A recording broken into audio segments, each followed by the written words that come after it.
হা, কি যুগ আইলো! এই ফেসবুক টিকটকে আমার ভাত মাইরে দিল। আগে কত ঘটকালি করে বিয়ে পড়াইছি, ছাওয়াল পাওয়াল শীত গরম মানে নাই। দিনে 400-500 করে বিয়ে পড়াইছি, তারপরেও মনে করেন যে খালি অফার আইছে আর আইছে। আর এখন এই ঠান্ডা হার কিপটা শীতে ছাওয়াল পাওয়াল বিয়ে করবার চায় না। হ্যাঁ, এটা হইলো? দেখি আগে কোনো একটা ধরা যায় নাকি। কিরে, ওটা জব্বার সরকারের নাতি আব্বাস না? শালার নাতি পাল্টাইকে ঝুনে নিয়ে গেছে গা, তাও এখনো এই শীতে বিয়ে করে নাই। হ্যাঁ, ও কি আজকে ধর্ম? দাদা, আসসালামু আলাইকুম। ওয়ালাইকুম আসসালাম নাতি।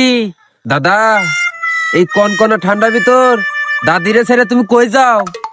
হ্যাঁ নাতি, আমি যাইতেছিলাম তোর কাছে। তোর যে চকি বড় হয়েছে, তোর কি এটা মাথায় আছে?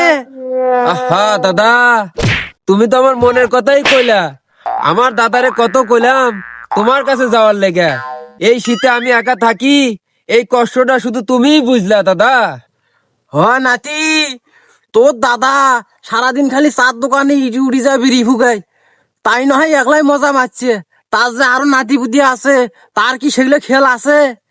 হাই রে নাতি, আমার কোশ না, আমি এগুলো দুঃখ বুঝি। আমি হইলে মানুষ চড়াইয়া খাই, সারা জীবন আমি ঘটকলি করে আসলাম। আমি তো বুঝি কার মনত কি আছে। এই যে বেটা ছাওয়া পাওয়া এই শীতের মধ্যে একলা থুইছে, তাদের যে চোখি বড় হয়েছে, তোর দাদার হইলে কোনো খোঁজ খবর নাই। হ্যাঁ, তোর জন্য আমি একটা ব্যবস্থা করতেছি নাতি। তোর সাথে দেখা হয়ে আমার খুব ভালো হয়েছে। তা টাকা নাকি 5,000, কি কোস?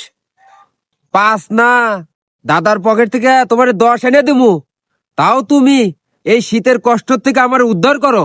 হ, তোর দাদার বগলে শিবের থেকে 10 টাকা বাই হয় না, তারই পকেটে 10,000 টাকা থাকবি। নাতি, একটা মাইয়া আছে, টাকা ভাব কর, কালকের মধ্যে তো বিয়ে দিয়ে দিমু। আচ্ছা দাদা, আমি এক্ষুনি বাড়িতে গিয়া দাদিরে দিয়ে আগুন লাগাই দিমু। হ্যালো বুইরা নাতির কষ্ট বোঝে না, টোটো কোম্পানির মতো এদিক ওদিক ঘুরে বেড়াইবো আর ওই সিপাই সাপাই বিড়ি খাইবো। আচ্ছা নাতি, ঠিক আছে, তাহলে তুই যা।